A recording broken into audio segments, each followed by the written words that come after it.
BBOR Black Box Online Radio, coming to you from West Virginia.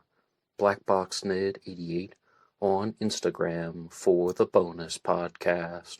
And welcome to BBOR, the home of true crime talk radio and your premier destination for unsolved mysteries, criminal psychology, and exploring the dark side of cyberspace. My name is Ned DeHaan, and I am your host, as well as the creator of AstroPsych 400 here on YouTube, and regular contributor to the Zodiac Killer channel. And a great way to support these shows is just by listening to some more content. But you can also go over to Amazon.com and have a look at the book Killer on a White Horse, written by me, Ned DeHaan. It is a novel, murder mystery, inspired by the Zodiac Manson connection, but it is indeed fictional. However, who doesn't love a good mystery? And there is always the TeeSpring page.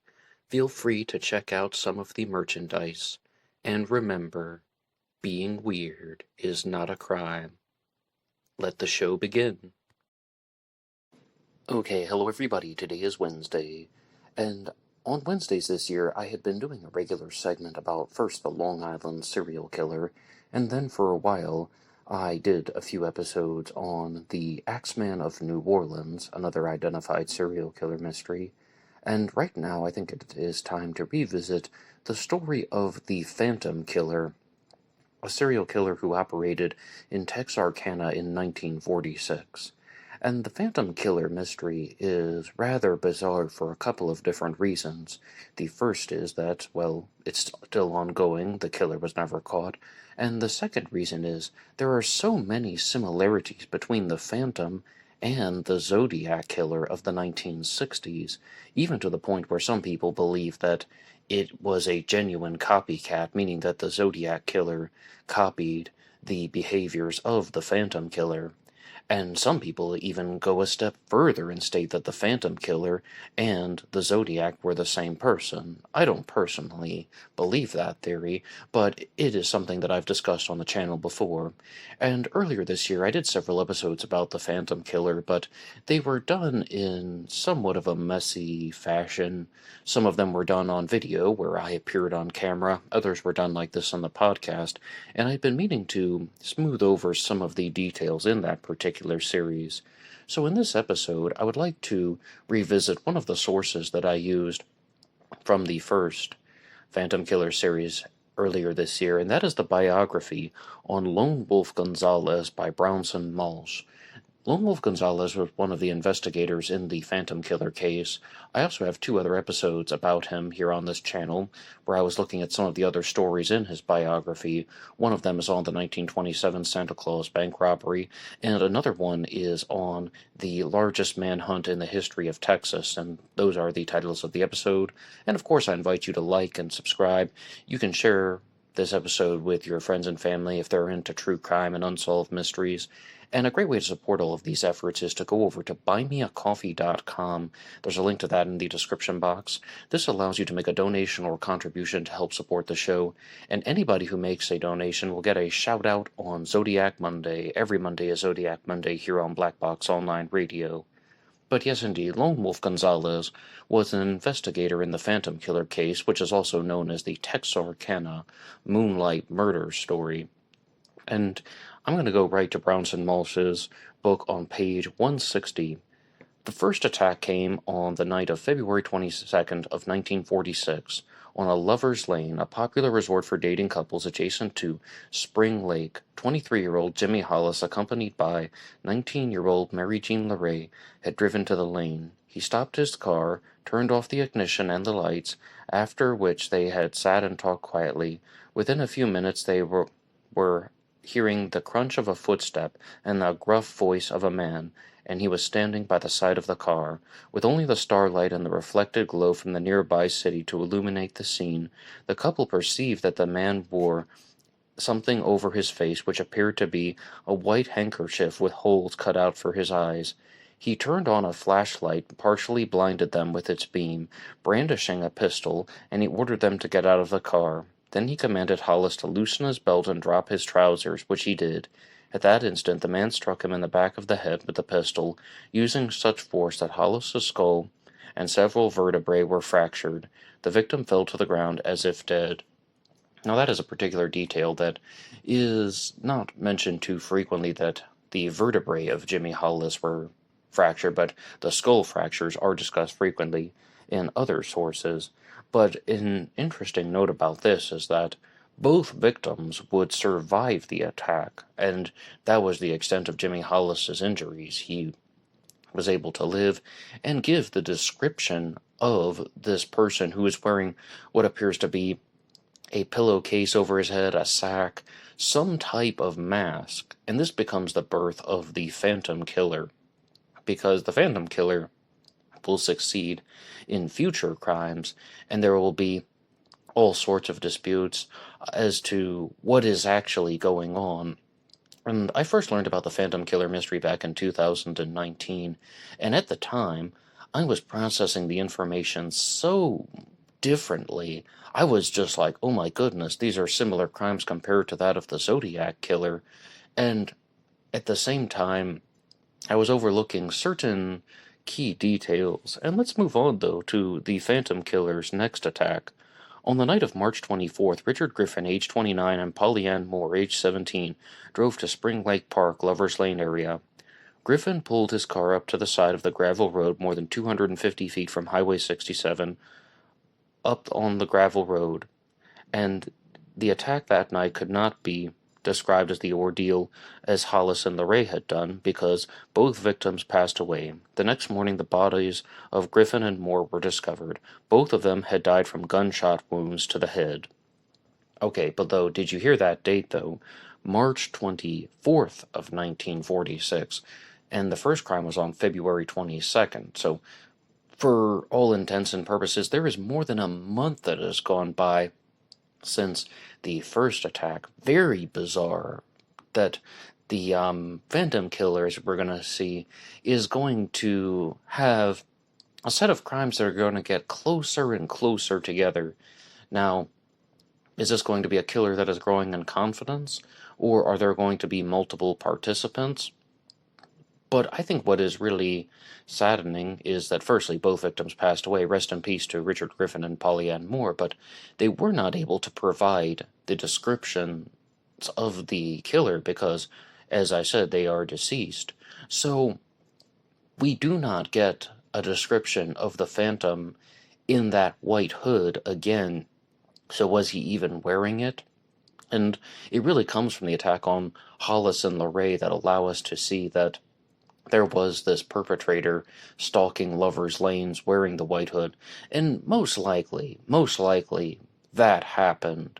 But was it the same person? Did he go out in the same way? And why was he wearing this hood at night if he intended to murder both of the victims? Most people chalk that up to the fact that they expected that the killer thought, oh, well, maybe if the victims did survive, then they would be able to provide witness descriptions. So that's why he's wearing this mask at night, even though he's attempting to murder both of the victims. But also, some people think that with Richard Griffin and Polly Moore, that it was the same person who attacked Jimmy Hollis and Mary Jean Larae. But Jimmy Hollis and Mary Jean Larae may have had a first-hand connection to the Phantom Killer. Even if you go on the Wikipedia page, it states that the investigators at the time believed that Hollis and Larae both knew who the killer was, and they were just covering up for him, and that is purely a theoretical statement. I mean, obviously this is still an unsolved case, and that was just the suspicion of one of the investigating parties. But a big difference between these two attacks is that Hollis and Larae were not shot. And you may have heard the detail about how his pants are dropped down, and at first I thought that that was more of a humiliating gesture, but some of you guys in the comments section even pointed out that that could have been something that the killer was doing, trying to say that he's in this immobile state, so he wouldn't be able to run away, or he wouldn't be able to fight or properly defend himself because he couldn't run if his pants had been dropped down. And I think that it could easily have been a combination of the two. Begs the question of, why was the killer able to shoot Griffin and Moore so easily, but all of this other activity going on with Jimmy Hollis and Mary Jean Larae, was it because it was the killer's first time murdering and he just hesitated, or was it something completely different? Or was it even the same person altogether? Because we're going to see easily that there could be all types of conflicting narratives in the Phantom Killer saga. So, I did want to share one final thing about the murders of Richard Griffin and Polly Ann Moore, because somebody asked me a question in a Zodiac Killer discussion group on Facebook when they said, when was the first possible Zodiac murder? And the honest answer is, I don't know. People are always thinking up new things, and the earliest one that I could think of was in 1946 with the murders of Richard Griffin and Polly Ann Moore. That is widely discussed. I mean, I'm sure somebody out there has pinpointed something that has happened in the earlier 1940s that was attributed to the Zodiac Killer.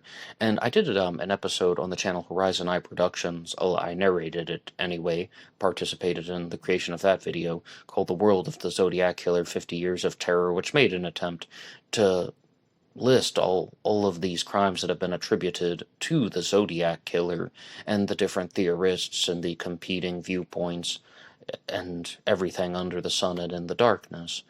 But there is something about the murders of Griffin and Moore that do belong on that list because it has been discussed so frequently. I mean, for example, as far as crimes go, somebody once wrote into the comments section saying that she thought that the Zodiac Killer committed the 1937 escape from Alcatraz, but if we're going to talk about murders as opposed to just other crimes, then I would still say the murders of Griffin and Moore. And bear in mind that the 1937 escape from Alcatraz was not widely accepted that that was a Zodiac Killer crime.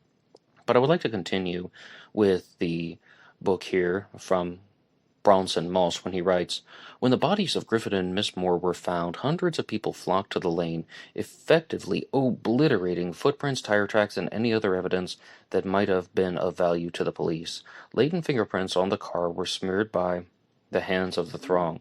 Texas Rangers were called in to investigate and see what evidence might have been secured to the site. Thanks to the morbidly curious, the Phantom Slayer was safely protected by any telltale clue. Gonzalez, that's Lone Wolf Gonzalez, said that this was one of the frustrating facets of the case. The Rangers were not requested to stay on patrol, and the local police thought that they could handle that. After the initial shock, the city settled back into complacency. The press seized upon the time spacing between the two attacks, and the third for the thrilling news stories. The third attack occurred in the early morning hours of April 14th, 2 weeks to the day following the murders of Griffin and Moore. A 17-year-old boy named Paul Martin and his 15-year-old date Betty Jo Booker left to dance where she had played the saxophone in the school orchestra that furnished the music for the affair. She was seen placing the instrument in Paul Martin's car as they left together. It was about 2 o'clock in the morning, but the Phantom Slayer was waiting. The fact that Martin and Booker drove to Spring Lake Park tore holes in the theory previously that had been expressed that Griffin and Moore would not have gone there because they were aware of what happened to Hollis and Larae. Paul Martin and Betty Jo Booker did know of the Hollis-Larae experience, and they did know of the Griffin-Moore experience. They knew that the couple had been killed there, yet they went to the Lover's Lane and parked the car. That question agonized people as to why they did so. Now, there could be a couple reasons for that, and as stated with Jimmy Hollis and Mary Jean Larae, there could have been a first-hand connection to the killer, that this was somebody that they were planning to meet up that they trusted, or this could be something just completely different, that they genuinely went there because they weren't afraid of the Phantom. But firstly, we have to note the timeline. Around 2 weeks between the attacks on Griffin and Moore and on Paul Martin and Betty Jo Booker. So that is quite different than a month. It's even more than a month, really. It's a month and about 2 days from the first attack to the second, and then we're going to see that the Phantom Killer's activities are getting closer and closer together. Now, this is something that has been discussed in the Zodiac Killer case, because the Zodiac first operated in December of 1968, and then didn't operate again until July 4th of 1969, then again on September 27th of 1969, and then again on October 11th of 69. So the attacks are getting closer and closer together, and this could easily be one killer who's growing in confidence, who wants to keep going out because these are thrill kills, where the ambitions are not so much to attack the victims as it is the person is showing indifference to the victims. He is just doing this to fuel his own excitement. But a big difference, though, that I haven't mentioned yet between the Phantom Killer and the Zodiac is the Phantom Killer did sexually assault the victims, particularly Mary Jean Larae, so that also shows some type of motivation. But the Phantom Killer definitely will not sexually assault every single victim, as we'll see later on, because 2 weeks and 5 days after Paul Martin and Betty Jo Brooker were slain, Mr. and Mrs. Virgil Starks were in their rural home in Miller County, Arkansas, about 10 miles northeast of Texarkana. They were fully aware of the spate of murderous attacks in Texarkana. Indeed, who was not? And they had been discussed frequently, and they had been discussed with them, and their family and friends had shared the information about them, and all of whom had looked upon these events with a feeling of utter abhorrence. At their distance from the location of the 2 beatings and the 4 killings, no one in the Starks Farm neighborhood even considered drawing shades at night or barricading their windows and doors, as was being done in the city. But it's important to note that the Phantom Killer at this point has attacked 3 times, as we've said, and they've all been Lover's Lane attacks, where there's a vehicle that has been driven to somewhat of a secluded area, and the Phantom Killer has attacked people who were in somewhat of a defenseless state, mostly going after younger people. Okay, Richard Griffin was a little bit older, but I mean, he was still under the age of 30. This is also another similarity to the Zodiac Killer. The Zodiac Killer's oldest victim was 29, and it seems that until the murder of Virgil Starks, we will see that the Phantom Killer is following suit. However, here is a big difference. And here is a big difference between any of the previous crimes. The Phantom Killer is now going to attack a man in his home, and he is going to go after this guy who is just in a farmhouse along with his wife.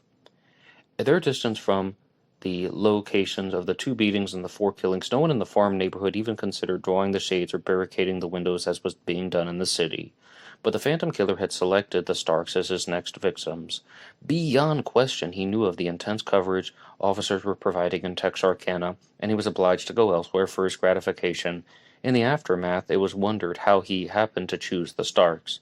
He must have known them personally, judging from the tracks that he left on the soft ground following recent rains. He knew the layout of the residence and the outbuildings, and his car was surely parked down the road as he walked from and then moved to the pinpointed spot. On the night of May 3rd, 1946, Mr. Starks was sitting in an easy chair in the living room, listening to a radio show, which was on the table beside him. The chair was situated, and when it says listening to a radio show, it means that the radio was on the chair beside him. The chair was situated by a window, and a sash had been closed. However, the window shade was raised all the way to the top of the frame. Mrs. Starks had gone into the adjacent bedroom, undressed, and put on her nightgown, after which she was on her bed. The bedroom window shades were raised, and the light was on. Unknown to them, the phantom was standing outside. And you really can understand very easily about how they wouldn't make precautions to barricade their house, because not only are they 15 miles north of Texarkana, but also the Phantom Killer just simply hasn't gone into anybody's home at this point. I do have to reinforce that point. The Phantom Killer is going after Lover's Lane situations. The Phantom Killer is going after couples who are outside, not attacking somebody in their home. But the Phantom Killer was armed with a .22 caliber pistol this time, a differentiation from the previous .32 caliber pistol, and the fact that was clearly showed from the investigating officers that he knew the distance from which he had to fire, and he needed a rifle for accuracy. Although, this is something that we discuss very frequently in true crime cases.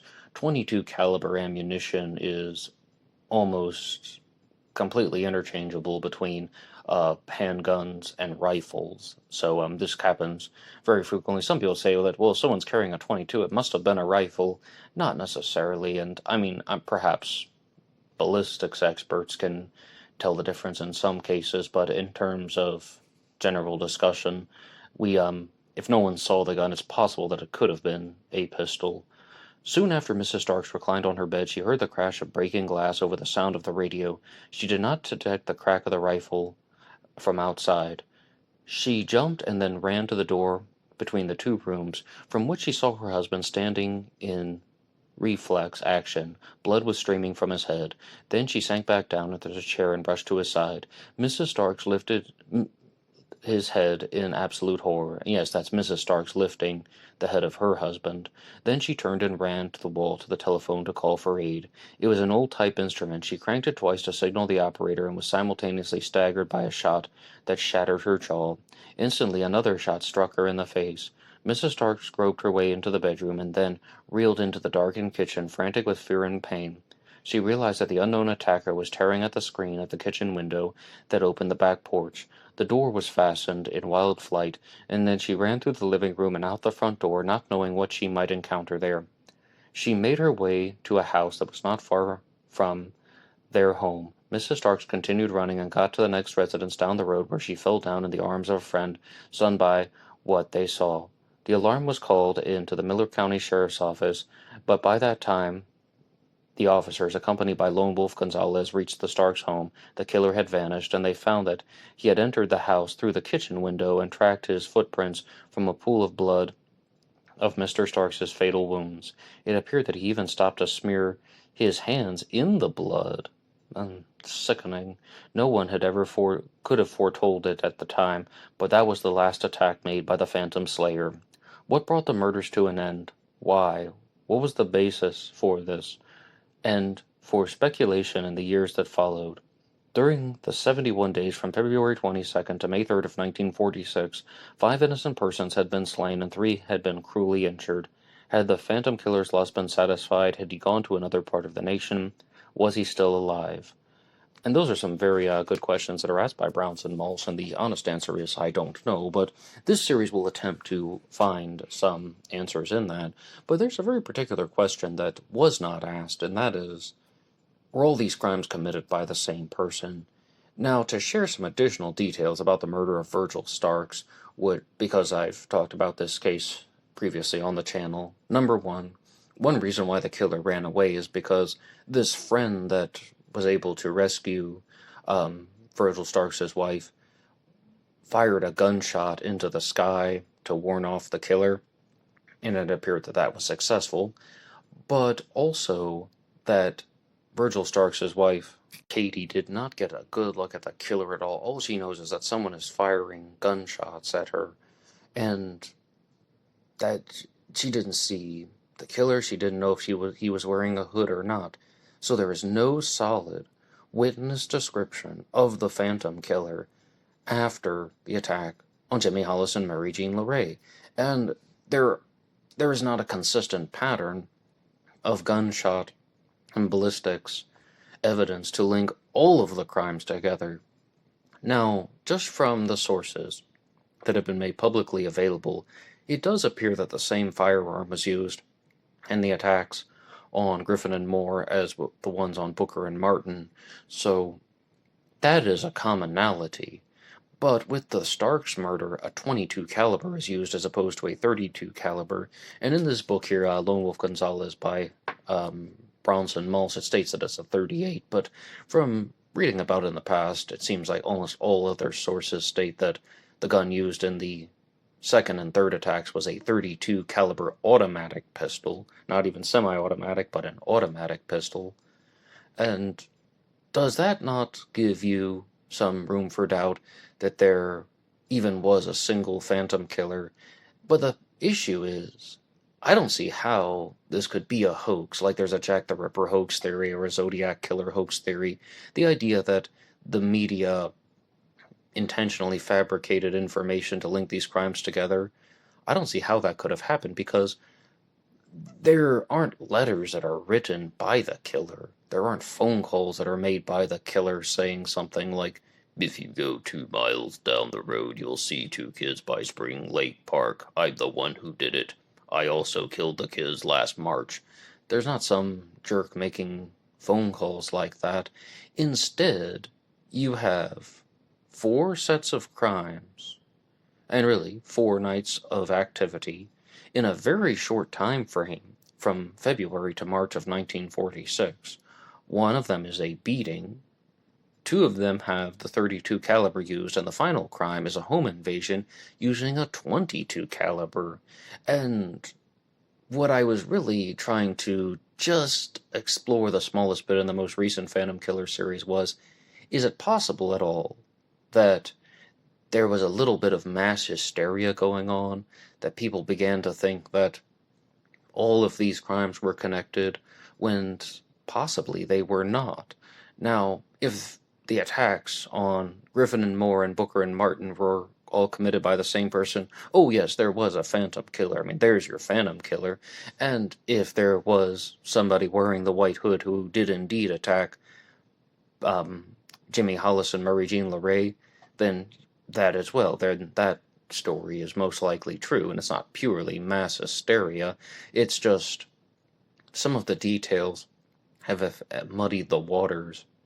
But I didn't pay attention to this in 2019 because, again, I was just so overwhelmed with the Zodiac similarities. The same amount of victims have passed away, and the person is targeting lovers' lanes. You have a hooded serial killer who is seen wearing the hood one time, and with the final crime, there's a deviation. The Zodiac killer stopped attacking lovers' lanes in 1969 and murdered Paul Stein, the taxi driver, and that was the Zodiac's final confirmed crime.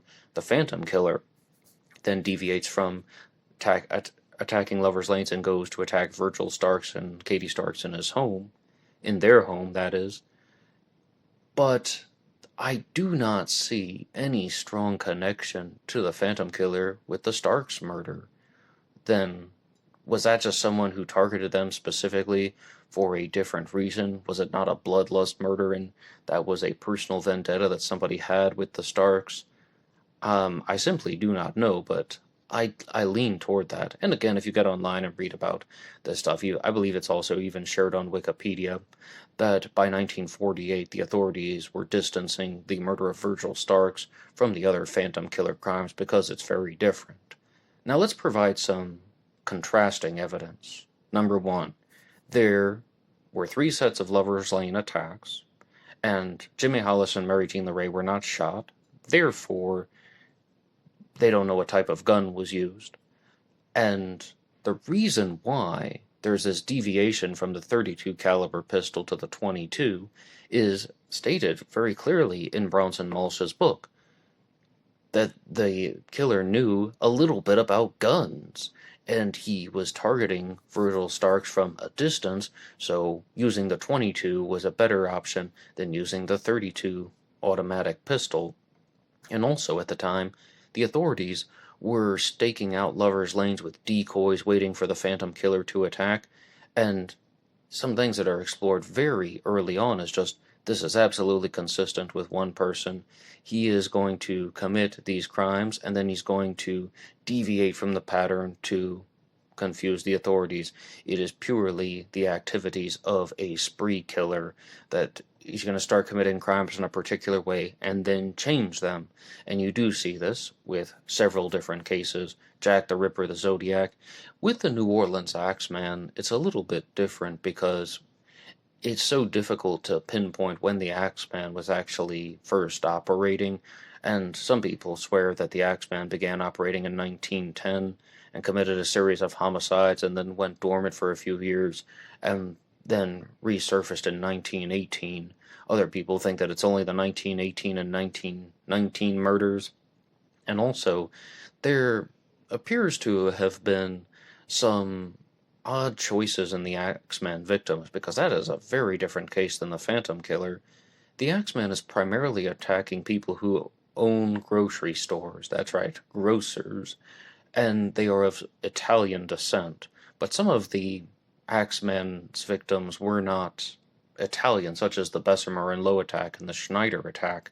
And when I was reading Miriam C. Davis's book, she makes a very convincing and compelling case that those crimes were not the Axeman, that the Axeman is someone who is targeting grocers of Italian descent, and that there was this man named Louis Bessemer in Louisiana that attacked his girlfriend, Harriet Lowe, who would ultimately pass away from her injuries, and he may have even self-inflicted injuries upon himself, and that he was the killer because there was no evidence of any other perpetrator.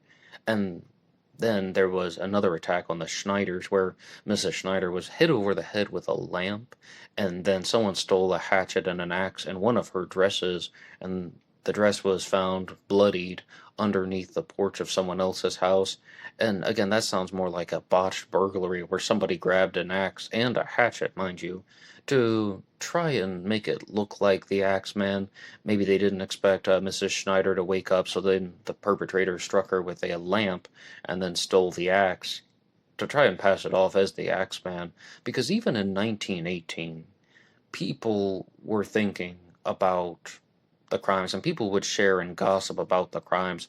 And if a crime happened at night, word would get around through the neighborhoods by the morning. So says the newspaper, so says these true crime writers. I mean, I'm learning about a lot of this secondhand, and a lot of these survivors are no longer with us to give their sides of the story, but that's what's been reported, that there's a lot of discussion that's going on. So people knew very clearly about the details of the crimes, or what they imagined were the details of the crimes.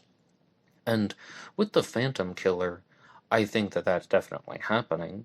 And did somebody commit the murder of Virgil Starks and try to pass it off as the Phantom Killer? Possibly, but I mean, why would they do that though if they could have targeted a lover's lane? Or what I truly think as of now, and this will be a question that I'll be exploring, is that was there someone who had a personal reason to murder Virgil Starks, or maybe murder Katie Starks? Like, was there a personal reason why the Starks family was targeted? So that's something that I'm most curious about, because there are just so many differences with that crime, and if I had to bet my life on it now, I would think that that was not the same person who committed the previous Phantom Killer attacks. And was the attack on Jimmy Hollis and Mary Jean LaRae the Phantom Killer?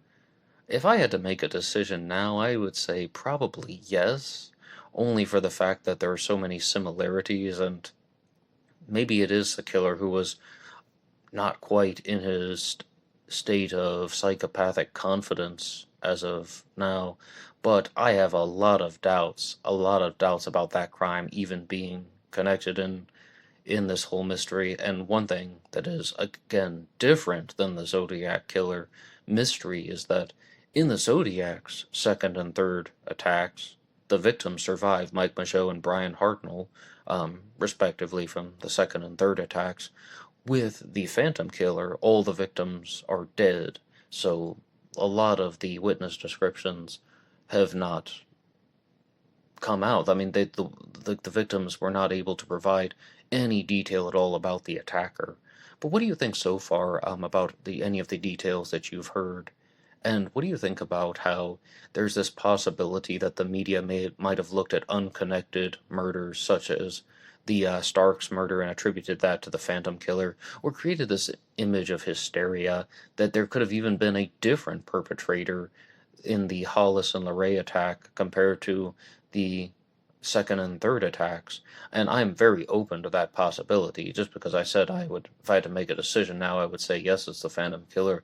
I am very open to the possibility that that was not the Phantom, and that there was a moment of hysteria that has been where these crimes have been united in an incorrect way.